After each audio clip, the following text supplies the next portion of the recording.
Tá, vamos falar de tecnologia. Eu trouxe essas notícias aqui, mas eu não vou super ler elas, mas pra falar de uma coisa que eu acho muito interessante. Inclusive, acho que a gente podia expandir um pouco de uma outra live. Que é tipo assim, tinha extensões do VS Code, que o VS Code é esse editor de texto que é tipo o Visual Studio mais levinho, né? Os programadores aí sabem. E aí, pessoal? Vocês sabem quem vocês são. Três dessas extensões, tá aqui escrito, elas tinham um código malicioso. E daí era basicamente um código que rodava um shell na tua máquina. A ideia é que basicamente o código rodava um programa que daí um computador remoto pode rodar comandos na tua máquina. É uma tática de infiltração comum. Se tu consegue infiltrar uma máquina, rodar código nela, tu tenta rodar um shell, né? Que o shell seria isso, um cara que fica esperando comandos de um computador remoto. Então o que é interessante nisso aqui é que a gente fica o dia inteiro rodando código que foi feito pelos outros. Isso, para falar do software livre e dessas coisas lá, voltar muito atrás, a preocupação inicial do pessoal do software livre é porque na época que começou a surgir os softwares proprietários, que é hoje basicamente o software que a pessoa só dá pra ti e diz, ó, roda isso aí, o pessoal achou muito estranho, porque era artesanal a produção de software. Era tipo assim, eu preciso controlar um hardware que eu pluguei aqui no meu computador, eu leio o manual, ele explica assim, esse hardware funciona assim, quando tu clica esse botão, tal byte liga tal valor, quando tu bota esse valor na memória aqui, vai acender tal LED da coisa, era tudo assim. E daí o pessoal programava eles mesmos. Ou tipo, passava em formato de código, tipo, olha só, eu já programei aqui para usar essa impressora, para usar o exemplo que o Richard Stallman usa. Eu já passei o código que faz essa impressora funcionar, e daí eu passava para meus amigos, ou eu passava para o pessoal da faculdade e tal. Claro que talvez a questão da industrialização, de fazer software, essas coisas, acabou exigindo que o software ficasse fechado, né? Foi uma questão da conjuntura ali. Mas não conheço PineScript. Mas enfim, a gente tá o tempo inteiro rodando código feito por outras pessoas. E essa questão dos plugins é interessante, porque, tipo, tem um vídeo que eu fiz há muito tempo, é um dos primeiros vídeos que eu fiz no YouTube. Deixa eu ver se, inclusive, eu acho aqui. Eu não vou passar ele, mas vou mostrar pra vocês o link, pra vocês verem depois. Que eu falei sobre uma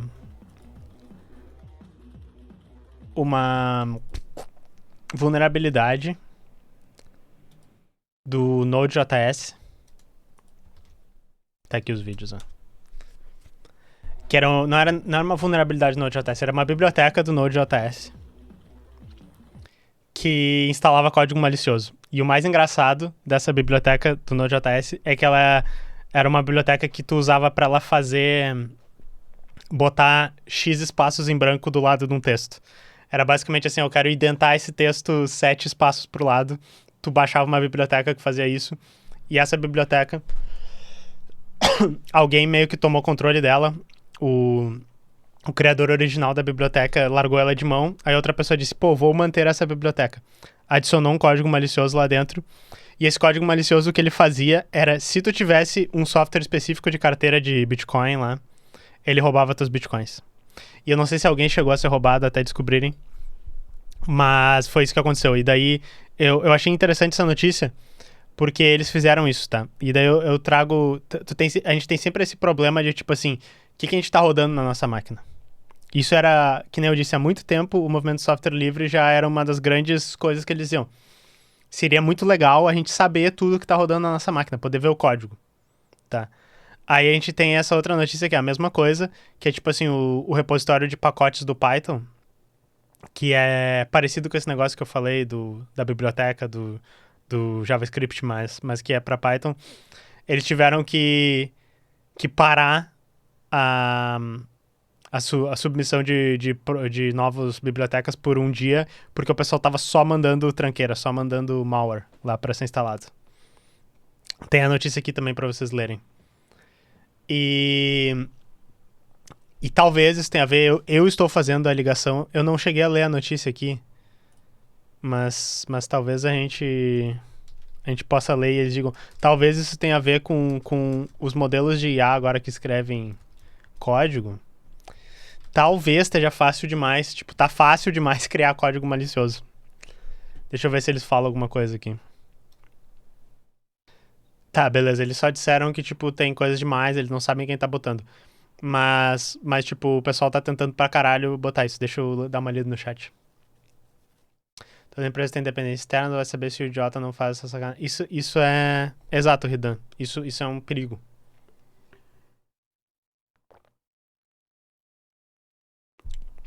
Isso é interessante, Daniel. Eu acho, tipo, por um lado, tá certo o pessoal fazer isso, a auditoria e tal, e eu acho que quanto mais importante é o produto da empresa, mais isso deveria acontecer. Mas eu acho que não é a realidade de todas as empresas fazer isso. Porque, tipo, isso é que é meio a faca de dois legumes do software livre no capitalismo. A gente tinha que fazer uma palestra sobre o problema do software livre no capitalismo. Tem outras pessoas que falam sobre isso, às vezes até não nem pela perspectiva comunista. É que, tipo assim, a gente já trabalha meio precarizado cada vez mais, porque o pessoal da computação tá rolando as demissões, tá rolando um monte de horas extras, mal remuneradas e tal, por causa de toda essa situação. A gente sabe que a gente faz mais trabalho do que é necessário, a gente tá sempre atrás dos prazos, sempre, tipo, o cliente sempre quer botar uma coisa a mais, muda, as requisições tem todo esse problema.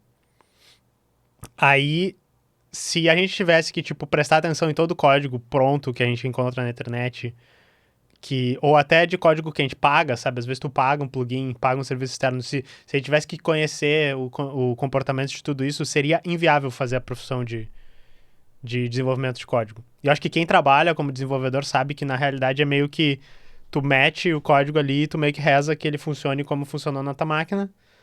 Porque, tipo, tu testa em produção, não sei o que, mas pode ser que fique anos ali com um bug sendo explorado ou um bug existente e tu não sabe, tá ligado?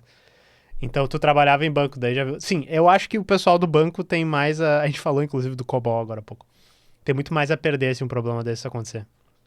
Mas pensando nos bancos diferentes, tops e modernos que tem aparecido aí, já aconteceu vários vazamentos e falhas de segurança com eles, né? Então é uma coisa que eu acho que a análise ainda tá certa de que, tipo, a gente não consegue hoje. A gente não consegue. O software livre ele acaba sendo meio que quase um tapa-buraco de tipo, não, deixa eu usar tudo pronto, o que já tá aqui, torcer para que não tenha nenhuma falha de segurança que a gente não conhece, porque vai ter. E vamos embora, porque tem bug para resolver, tem issue para resolver e a gente não tem tempo para resolver tudo isso. E daí, por que eu tava falando? Porque essa questão do. Por que eu tava falando sobre essa questão do malware e de fazer a auditoria, que nem o Daniel falou. Porque na real. Desculpem. Tem duas histórias muito legais que eu queria trazer pra vocês. Deixa eu ver, eu devia ter separado elas antes, mas nós vamos fazer um DuckDuckGo delas juntos. Era.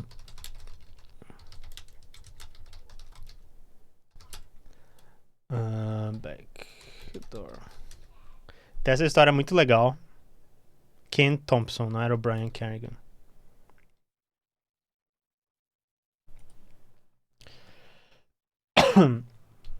Eu quero trazer um dia. Ah, inclusive ele fez isso em 1984, ó. Coincidência? Acho que não. O Ken Thompson, pra quem não sabe, é o criador da linguagem C, junto com o Brian Kerrigan.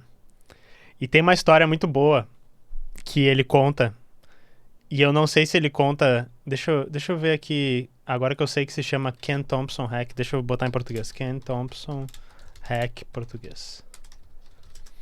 Que ele conta essa história, tipo. Assim, haha, imagina que divertido. Que divertido que seria. Ah, pá, pá, pá.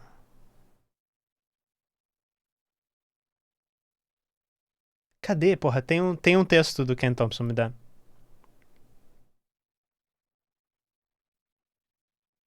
Definition ou Ken Thompson Hack, pode ser. Tá. Vamos ver aqui. Daí eu vou traduzir aqui para português. Mas basicamente o que ele diz, tá? Ele diz assim, gente, eu criei o compilador da linguagem C, tá? Imagina que divertido seria se no compilador da linguagem C tivesse um código lá dentro. Tá, uma porta dos fundos. Ele explica assim, ó. Imagina se dentro do compilador da linguagem C tivesse um código que dissesse assim, quando eu compilo um compilador da linguagem C, esse é o pulo do gato, tá? Eu vou desenhar pra vocês. Vamos desenhar.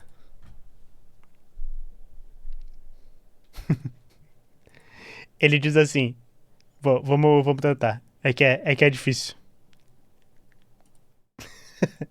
Ele diz assim, ó, esse aqui é o compilador da linguagem C, tá? Esse aqui é o compilador da linguagem C. Aí ele diz assim, ó, vocês entra código aqui, essa folha de papel aqui é código. Entra código e sai programa. E o programa eu vou fazer uma cog aqui, como é que é uma engrenagem, tá? Isso aqui é um programa. Entra código, sai programa. Isso, design is my passion. Aí ele disse assim, ó, imagina que dentro do compilador tivesse um código que diz assim, quando a gente estiver compilando o teu sistema operacional, que no caso era o Unix na época, se o nome do usuário que estiver fazendo login for Ken Thompson, então deixa ele entrar sempre. Então a ideia é que ele disse assim, ó, imagina que eu faço o compilador C e dentro do compilador C tem um código que nota que ele está compilando o Unix, ele está compilando o programa login do Unix, que faz o login. Salve, e aí, pessoal? Engrenagem, parece uma engrenagem, pessoal. Ele nota que ele está compilando o programa e ele, diz assim, e ele tem um código lá, if Ken Thompson, deixa ele logar sempre. Então ele disse, imaginem isso, tá? Imaginem que tem um código que faz isso. Então, ou seja, tu compila com esse compilador o teu Unix, na época, o teu sistema operacional. Só que daí, se tu entrar com o usuário Ken Thompson, ele sempre vai deixar logar. Ele vai logar sem senha. Aí tu vai dizer, mas Ken Thompson, como você vai me dar o código do compilador, eu vou olhar o código do compilador e se tiver isso daí, eu não vou usar o teu compilador para compilar o meu Linux.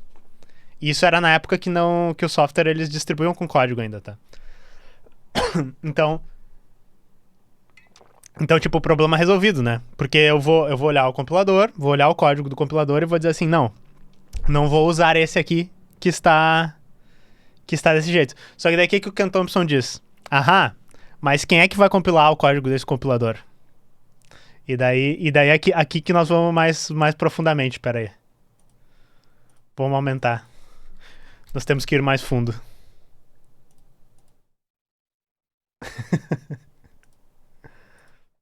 E daí ele disse assim, mas imagina que para compilar este compilador aqui, que antes ele também era uma folhinha de papel, eu crio um outro compilador e esse compilador, quando vê o código sem o if, esse código aqui é o código sem o if, tá? Esse compilador vai lá, vê que o código é o do compilador C e ele coloca o código lá. Ele coloca assim, enquanto tá compilando, ele diz, mas se for o Ken Thompson que vai fazer login, tu deixa ele entrar. Então tu vai olhar o código, não vai tá o if Ken Thompson pode entrar, mas o compilador vai adicionar isso no código e vai gerar esse cara aqui. Vai gerar esse... Vamos botar esse aqui é o CC0 e esse aqui é o CC1. Entenderam a lógica? Então, assim, esse cara... Jojo, segunda temporada, exato. Isso é coisa de anime. Olá. Então, ele disse que isso era como se fosse tipo um easter egg. Mas aqui... Não entenderam? É que é complicado. É tipo Death Note, tá ligado?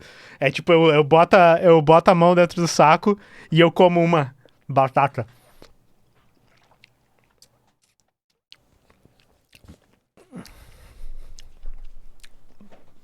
Tá no nível F, né, patriota? Mas enfim, o que Eu vou tentar explicar de novo, mas só pra você tentar entender. Quem fez essa... O que deixa... O que cria a paranoia na cabeça das pessoas com essa história é que, assim, quem disse isso não foi, tipo, o Monark da Bell Labs. Não foi, tipo, o argentino da live da urna eletrônica. Foi o cara que criou o compilador C. Na época. Um dos dois caras. Tá no nível if22 da E13. Sim, suco de corve. E aí, cara, eu sou parente do tio Chico. Ele é meu primo. Da saudosa cidade de Ijuí. Mas então, vamos tentar explicar de novo. O que eu tô dizendo é que, assim, ele disse assim, você não pode confiar no seu compilador. Pode ser que tenha um segredo, né? Um backdoor no seu compilador que quando ele vai gerar, ó, eu vou dizer que quando ele... Esse aqui é o código login. E que diz assim, ó, se você vai gerar um programa infectado aqui, eu vou fazer, tá? Porque ele vai ver o código do login e vai colocar o backdoor. Aí você diz, não, Ken Thompson, mas eu vou compilar eu mesmo o código do compilador se tiver esse código que coloca a infecção dentro do meu programa, eu vou tirar ele. Daí ele disse, mas é que se o compilador que compila o teu código sabe disso, ele coloca de volta. Então ele meio que fez esse problema aí pra gente e ele meio disse, haha, não seria engraçado se eu tivesse colocado isso no sistema operacional que todo mundo usa?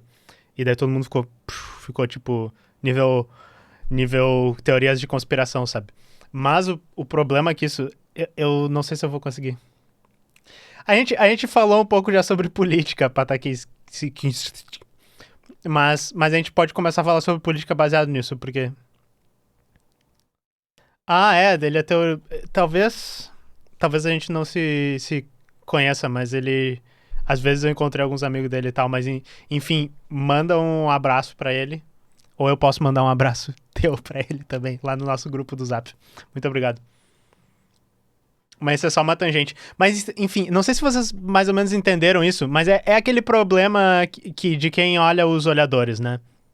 Então, assim, ó. Não sei se vocês conhecem... entendi, saquei.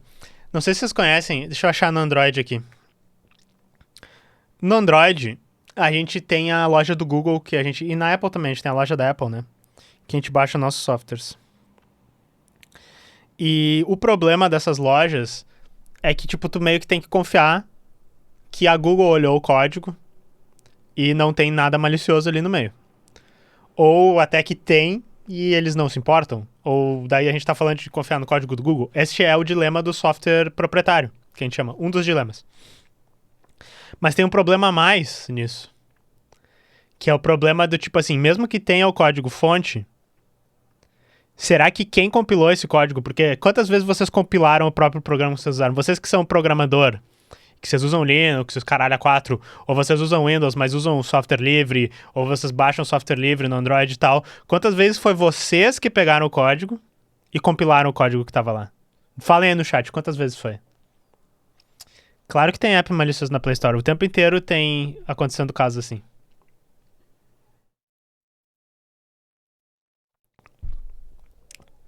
Eu tô esperando vocês dizerem quantas vezes vocês compilaram o código.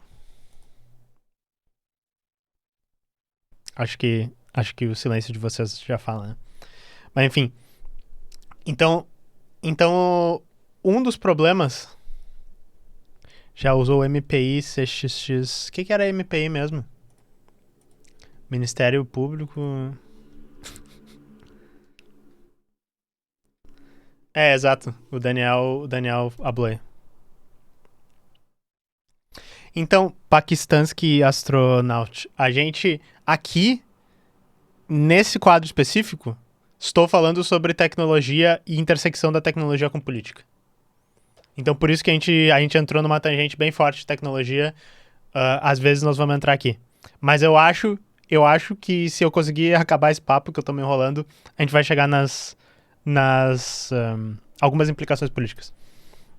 Mas então, saca só, o que eu tô querendo dizer é que assim, ó, digamos que eu tenho o OBS, vamos usar o OBS, não...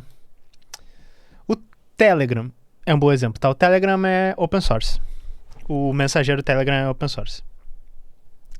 Se eu pegar o meu Telegram, tá? Que é um projeto open source, o que me garante que quando eu tô mandando uma mensagem, não tem um código antes de eu mandar a mensagem que tá, sei lá, modificando ela, pra usar um exemplo bem idiota, tá? Modificando ela e mandando ela modificada pra pessoa. Então eu disse, e aí, meu amigo, e ele disse, vai tomar no cu. O Telegram modificou, tá? Tu vai dizer, ah, Lucas, mas é porque, tipo, esse aqui. Ó, vou desenhar um Telegram aqui pra você usar. Olha que bonito. Esse aqui, esse app do Telegram, ele é código aberto. Então eu vou olhar lá na mensagem, na função mandar mensagem, e não vai ter esse código dizendo que ele modifica a mensagem. Só que o que acontece? Foi tu que compilou o código-fonte? A gente não tá nem entrando na paranoia da coisa de antes. Foi tu que compilou o código-fonte? Ah, não, eu baixei da Play Store. Ou, ah, não, eu peguei o APK no site do Telegram. Então o que garante que não tá isso aí? Tu abriu o APK pra ver se o código lá, baixo nível, tá fazendo aquilo? Não abriu, né? Então tem isso, tem essa primeira coisa. E daí assim, é idiota o exemplo de tipo, ele está modificando a mensagem e mandando. Esse exemplo é idiota. É uma coisa que a gente notaria que ele tá fazendo. Agora, se ele, quando tu mandar um endereço Bitcoin, por exemplo, ele modificasse. Quando tu mandar um Pix, tu manda. Manda Pix pra essa coisa aqui. Manda o Pix de 20 mil aqui. Dessa venda totalmente idônea que eu estou fazendo para você, meu amigo. Manda pra essa coisa. Daí ele muda o Pix pra pessoa mandar pro Pix diferente, por exemplo. Só nesse caso ele detecta. A gente tem como saber? Não. Daí assim, não, beleza, vou compilar meu próprio código. Aí tem o grande problema, que é difícil pra caralho compilar códigos e compilar tudo. Tem alguns sistemas operacionais que tentam fazer isso. Aí, por exemplo, no Android tem um projeto que se chama F-Droid.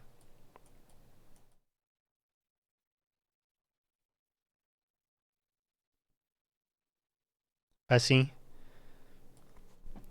que basicamente o que eles tentam fazer é que, assim, eles pegam o código dos softwares abertos para Android, fazem um sistema automatizado que fica pegando as novas versões do código e fica sempre fazendo APKs prontos para tu usar. Aí, claro, o que aconteceu? Eles... Hoje tem só F, né? Eles meio que botaram a confiança para outro lugar. Tu tem que confiar no pessoal do F-Droid agora. Mas aí o pessoal do F-Droid, eles têm uma preocupação de transparência, uma coisa assim. Mas por que eles estão fazendo isso? Porque existe esse problema de, tipo assim, não estou só usando o software livre, não estou só usando um negócio que tem o código aberto. Como é que eu tenho certeza que o código que está rodando é o mesmo que é gerado pelo código? Aí o F-Droid tem umas preocupações lá de, tipo, ter transparência, de ele gera o binário e ele vê se numa condição normal, ele geraria o mesmo binário a partir do mesmo código. Eles têm umas coisas assim. Então tem esse problema aqui que eu introduzi, ele é meio que a parte 2 desse aqui. Deixa eu voltar. Depois vamos ver, agora que eu expliquei, vamos ver se esse cara explicou melhor que eu, mas vamos ver. É meio que a parte 2 desse aqui, que é tipo coisas maliciosas dentro de plugins. E daí tem uma outra história que vai ter que ficar para outro dia, porque eu vou sair daqui a pouco. Mas eu tenho que tentar lembrar. Só para vocês lerem se é tipo Crypto Company Hacked Backdoor. Deixa eu ver se eu acho essa história. Eu acho... Não... Depois eu tenho que achar... Eu tenho que achar a história. Porque, tipo... Foi uma empresa de... Twice, se eu escrevi errado.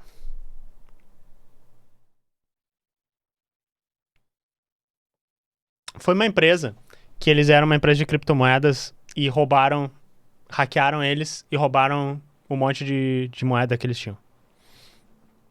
Aí eles ficaram, tipo, uma semana fechado.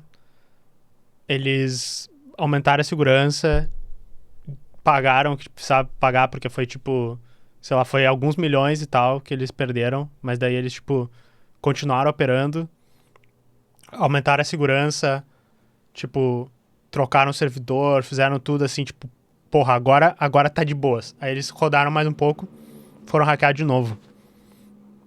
E eles descobriram que o que aconteceu foi que um funcionário teve o seu PC hackeado. E daí dentro do PC dele tinha um malware que modificava o código para colocar a porta de entrada lá para os hacks do servidor deles. Então é um outro nível também. Isso é uma coisa interessante que eu gosto de falar com vocês dessa questão de, tipo, confiar no software que a gente roda, porque essa história, ela parece um pouco a história do compilador mal intencionado. Não é só a questão de, tipo, confio no código, confio no que o código gerou, tu também tem que confiar em quem gera o teu código, tá ligado? Por isso que eu acho... não. Eu apaguei o meu outro desenho maravilhoso. Eu apaguei. Enfim, na live tá salvo aquele desenho maravilhoso lá que eu fiz dos dois compiladores, música do Arquivo X e tal. Mas vamos só ler. Eu tava voltando aqui. Qual é a definição do hack do Ken Thompson, pra ver se eu expliquei bem. Uma porta dos fundos para o sistema operacional Unix, que foi colocada lá por Ken Thompson, que projetou o Unix enquanto trabalhava para Bell Labs na década de 1980. Ken Thompson Hack permitiu que ele fizesse login no Unix enquanto ele estava em execução. No entanto, o hack nunca esteve no próprio código-fonte do Unix. O código foi habilmente escondido no compilador C e inserido no executável Unix quando detectou que estava compilando o sistema operacional Unix. Então, basicamente é isso.